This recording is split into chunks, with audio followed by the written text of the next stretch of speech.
যতদিন আপনি নিজেকে বোকা বানিয়ে রাখবেন, ততদিন আপনি এই সমাজের বুকে একজন ভালো মানুষ হয়ে থাকবেন। কিংবা যতটা আপনি নিজেকে নীরবতায় মধ্যে জড়িয়ে রাখবেন, ততদিন আপনি সকলের কাছে ভালো হয়ে থাকবেন। কিন্তু মনে রাখবেন, যেদিন আপনি ভুলকে ভুল, ঠিককে ঠিক বলতে শিখে যাবেন, সেদিন এই সমাজ থেকে আপনি অনেক পরিমাণে ঘাত বা প্রতিঘাত পেতে থাকবেন। তার মানে আপনি কি নিজেকে আপনার জায়গা থেকে সরিয়ে নেবেন? আসলে কি জানেন, একটা কথা আছে, কিছু কিছু ভুল যেগুলো জীবনে শুধরানো যায় না। কিছু কিছু প্রশ্ন থাকে যে প্রশ্নগুলোর অ্যান্সার সবাইকে দেওয়া যায় না। ঠিক তেমনিভাবে সমস্ত কিছুর উত্তর সবাইকে দিতে হবে এমনটা তো না। আপনি সবসময় মনে রাখবেন, ভুলকে ভুল আর সঠিককে সঠিক বলা মানুষদের হয়তো সবাই পছন্দ করে না, কিন্তু মনে রাখবেন পেছনে সেই মানুষটার সম্বন্ধে না অনেকটাই পজিটিভ কিছু আলোচনা হয়। তাই নিজের জায়গা কিংবা অবস্থানকে সঠিক জায়গায় কিভাবে রাখতে হয় সেই নির্বাচনটা নিশ্চয়ই আপনি নিজেই করতে পারবেন। আপনি সঠিকের জায়গায় থাকবেন না বেঠিকের জায়গায় থাকবেন। আশা করছি কথাটা বুঝতে কোথাও অসুবিধা হয়নি। ভালো থাকবেন সবাই। এবার তোমার সামনে আবারও নতুন একটা বছর, তার মানে নতুন একটা উদ্যম, নতুন একটা উন্মাদনা, নতুন একটা প্রেরণা হওয়া উচিত তোমার জীবনে। আসলে অনেক মানুষ এখনো পর্যন্ত বুঝে উঠতে পারে না যে কেন তারা নতুনভাবে উদ্যম, নতুনভাবে প্রেরণা তাদের নিজের জীবনে জাগিয়ে তুলতে পারে না। আসলে তারা বারবার হেরে যায়। মনে রেখে দিও, যে মানুষটা নিজেকে হেরে যায় ভেবে নিয়েছে, সে যদি একবার জেনে যায় যে আসলে হেরে যাওয়াটা কেবল নিজের কাছে, যদি মন থেকে একবার ভেবে নাও আমি কখনো নিজেকে থামাবো না, কে আমাকে টেনে নামিয়ে ফেললো, কে আমাকে খারাপ বলল, কে আমাকে মন্দ বলল, কে আমাকে নিয়ে সমালোচনা করলো, এগুলো কখনো তোমাকে থামিয়ে রাখতে পারে না। আসলে নিজের মন থেকে যখন নিজেই হেরে যাও, তখন এই প্রেরণাগুলো হারিয়ে যায়। 2025-এ শুরুতে তোমার নতুন উন্মাদনা, নতুন প্রেরণা তোমাকে নতুনভাবে নিজের কাছে যাতে হেরে না যেতে হয়, সেই প্রেরণা নিয়ে, নতুন উদ্যম নিয়ে নতুন বছরকে স্বাগত করো। নতুন বছরে তোমার কাজকে আরও প্রায়োরিটি দাও। শুধু মনে রেখে দিও, নিজের কাছে হেরে না গেলেই হলো। তাহলে তুমি এই পৃথিবীর বুকে জয়ী একজন পার্সোনালিটি। সুতরাং একজন স্ট্রং ব্যক্তি হিসেবে নিজেকে প্রমাণ করার মুখ্যম সুযোগ, মুখ্যম সময় এটাই। জীবনের প্রত্যেকটা মুহূর্তই কিন্তু পরিবর্তনশীল। কি বিশ্বাস হচ্ছে না? তাহলে একবার ঘড়ির কাঁটার দিকে তাকিয়ে দেখো।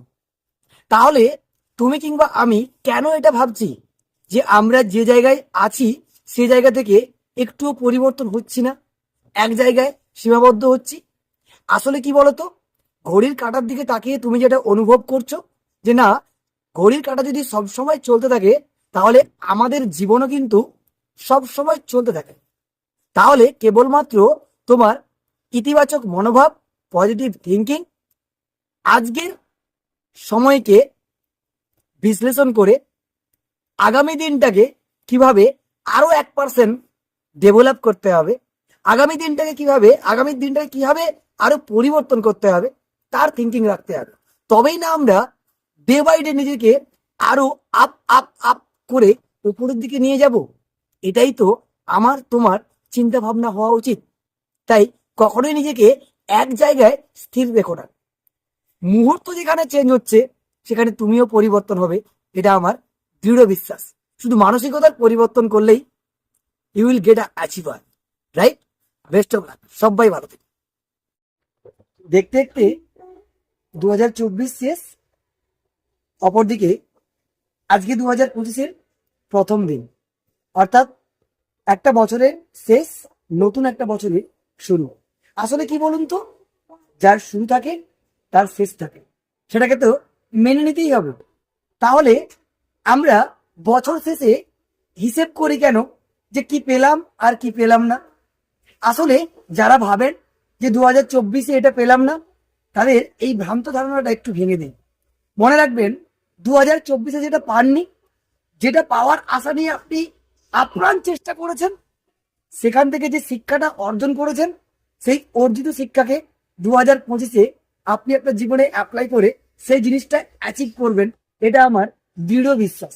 তাই পুরনোকে সঙ্গে নিয়ে নতুনকে মানিয়ে নিয়ে এই পুরনো এবং নতুনের দুজনের যে বন্ধুত্বপূর্ণ সম্পর্ক, সেই সম্পর্ককে মান্যতা দিয়ে, সেই সম্পর্ককে সঙ্গে নিয়ে আগামীতে এগিয়ে চলবেন। আশা করছি আপনারা সবাই আমার কথাটা বুঝতে পেরেছেন। তবেই না জীবনের এক একটা স্টেপ, এক একটা সিঁড়ি আমরা অতিক্রম করতে পারবো খুব সুন্দরভাবে। সবাইকে জানাই happy happy happy new year 2025। সবাই ভালো থাকবে। অনেস্টি কিংবা সততা, আসলে আমরা ছোট থেকেই শিখেছি আমাদের জীবনে সততা থাকাটা অত্যন্ত প্রয়োজন, কিংবা অনেস্টি থাকাটা অত্যন্ত প্রয়োজন।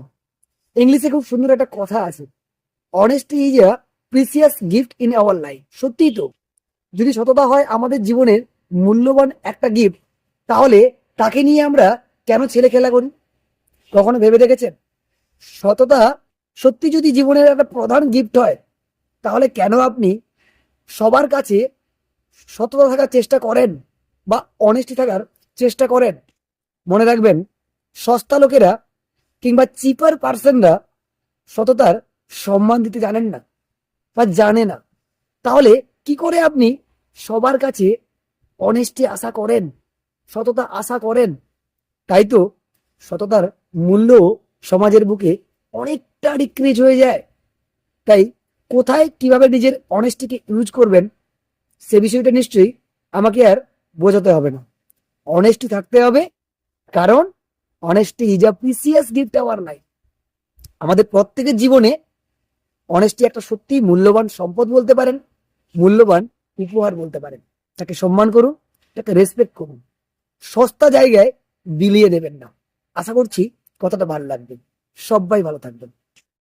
Good morning. লাইফের জার্নিতে পাশের সিটে একটা অনেস্ট মানুষ থাকা অত্যন্ত প্রয়োজন। যে মানুষটা আপনার ব্যাপারে ভীষণ ভীষণভাবে অনেস্ট। আপনি যে মানুষটার সাথে খুব সহজ সরল এবং সাবলীল ভাবে মিশতে পারেন, যার সাথে থাকলে আপনি অনেক অনেক খুশিতে থাকেন, প্রতিটা মুহূর্তকে আলাদাভাবে উপভোগ করতে পারেন, যে আপনাকে আপনার মতো করে ট্রিট করে, যে আপনার সকল পাগলামোগুলোকে হাসি মুখে মেনে নিয়ে আপনার সাথে থাকে। জীবন তো আসলে আমাদের কাছে খুবই ছোট্ট একটা উপহার। আসলে কি বলুন তো, জীবনে চলার পথে এই অপ্রিয় মানুষের সাথে হাজারটা দিন কাটানোর থেকে একটা প্রিয় কিংবা অনেস্ট মানুষের সাথে 365 দিনের একদিন কাটানো জীবনের সেরা গিফট বা উপহার বলে আমার তো মনে হয়। তাই জীবনে চলার পথে কাকে আপনার জীবনের সেরা বন্ধু কিংবা অনেস্ট পার্সোনালিটি হিসাবে চুজ করবেন, সে ডিসিশন আপনার। আশা করছি কথাটা বুঝতে পেরেছেন। সবাই ভালো থাকবেন। আমাদের প্রত্যেকের নিজস্ব একটা আচরণ আছে, আবার নিজস্ব একটা বা একাধিক নলেজ বা জ্ঞান আছে। কিন্তু কোনো কোনো এমন সিচুয়েশন বা পরিস্থিতির মধ্যে আমাদের পড়তে হয়, যেখানে আমাদের জ্ঞানের থেকে আচরণকেই বেশি সম্মান বা রেসপেক্ট করতে হয়। অনেকেই বলে আচরণের থেকে নাকি জ্ঞানের দাম বা ভ্যালু বেশি। মনে রাখবেন, কখনো কখনো এমন পরিস্থিতি তৈরি হয় যেখানে আপনার নলেজ কিংবা জ্ঞান কোনো কাজ করতে পারে না, কিন্তু আপনার বিহেভিয়ার কিংবা আপনার ভালো একটা আচরণ সেই পরিস্থিতির যে কোনো সিচুয়েশন থেকে আপনাকে উদ্ধার করতে পারে। সুতরাং বিহেভিয়ার এবং নলেজ দুটোকেই আপনার জীবনে কিভাবে ইউটিলাইজ করবেন, সেটা আমার থেকে আপনি ভালো করে বোঝেন বা জানেন, এটা আমার দৃঢ় বিশ্বাস। আশা করছি এই আচরণ বা বিহেভিয়ার আপনি পরিবর্তন করবেন। আজকের দিনে এইটুকু আমার অ্যাডভাইস থাকলো আপনাদের জন্য। সবাই ভালো থাকবেন। আমাদের জীবনে বাস্তবতাটাকে না সবাইকে মেনে নিতে হয়। আসলে ধরুন, আপনি যে মানুষটাকে অত্যাধিক ভালোবাসেন, অত্যাধিক গুরুত্ব দেন, অত্যাধিক কাছের বা স্নেহের ভাবেন, কখনো ভেবে দেখেছেন সেই মানুষটাকে কেন আপনি এই এই ভালোবাসা, এই গুরুত্ব, এই রেসপেক্ট দেন? সে নিশ্চয়ই আপনি আপনার অ্যাঙ্গেল থেকে জানেন। আসলে অপর প্রান্তের মানুষটা তখনই কি ভাবেন জানেন?